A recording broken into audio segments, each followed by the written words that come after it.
ya, dalam kalender Yahudi. Sedangkan menurut Yohanes, Yesus disalibkan pada BRF Pesah, justru pada saat persiapan Pesah, jadi tanggal 14-nya sebelum tanggal 15. Jadi ada perbedaan waktu antara yang disampaikan Yohanes dengan yang disampaikan oleh 3 Injil sinopsis ya. Jadi kita bisa melihat ayatnya di sini, hari itu ialah hari persiapan Paskah, kira-kira jam 12, kata Pilatus kepada orang-orang Yahudi itu, inilah rajamu ya. Sedangkan dalam Injil sinopsis semua mengatakan saat itu Yesus sedang makan seder Pesah. Nah, di dalam tadi Salin 43 pertanyaannya adalah gini, kalau itu terjadi PRF Natal, PRF Pesah terjadi pada malam Pesah yang pertama, berarti yang benar hanya menurut Yohanes. Karena menurut yang 3 sinopsis tidak benar karena tanggal 15. Sedangkan yang di sini Yesus Nazarin itu tanggal 14 Pesah ya.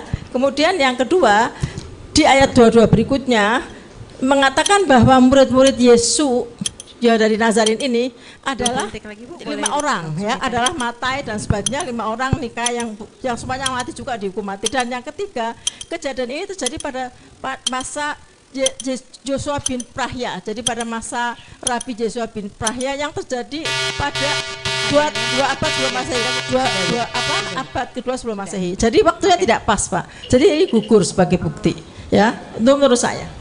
Pertanyaannya apa ya Bu ya? Ya maksudnya artinya menurut saya tunggu terus bagaimana pendapat Bapak gitu ya. Terima kasih. Wassalamualaikum warahmatullahi wabarakatuh. Bagaimana pendapat Bapak?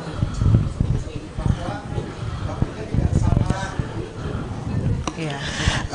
Begini, kalau tadi kan Ibu membuka pertanyaan dengan apakah itu dapat dijadikan bukti sejarah, ya, dapat dijadikan bukti sejarah. Nah, sebenarnya Ibu harus kembali kepada inti yang mau dibicarakan itu apa. Inti yang mau dibicarakan itu adalah apakah Yesus pernah mati dari sisi sejarah. Jadi itu yang menurut saya Ibu mengangkat hal yang sama dengan Pak Kainama, karena kita tidak bicara soal tafsir ayat ini seperti ini, tafsir ayat itu seperti ini, tapi beda bagaimanapun juga tafsiran yang mau diterima, tapi bukti sejarah itu mengatakan bahwa Yesus memang mati. Itu bukan Yesus, Pak, karena 2 abad before Christ, dicek. 2 abad kapan? 200 sebelum Masehi. Masehi atau sebelum Masehi? Oke, sudah. Berarti 200 Sudah. tahun sebelum Yesus lahir. Sudah. Nah, begini. Sudah dulu ya Bu ya. Boleh biarkan Pak Begini Esra ya. jawab dulu ya Bu ya. Ini Talmud Babilonia, Ibu ya.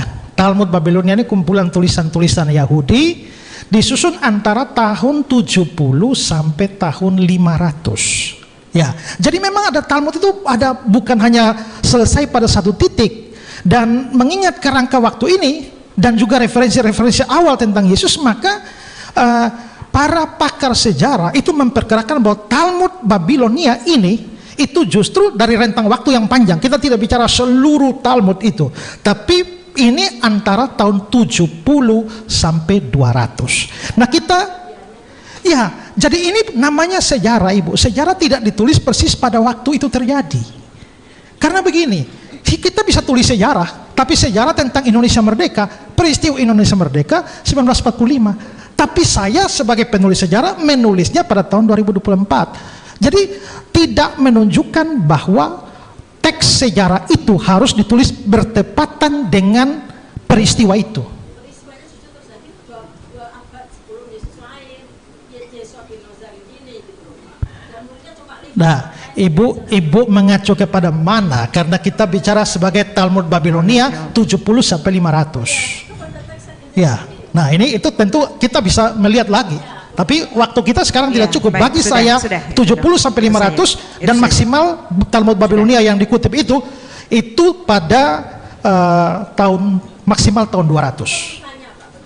Ya, ya. Jadi bukan 200 Masehi, bukan 200 sebelum Masehi.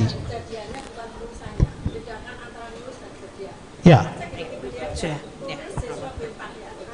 Oke.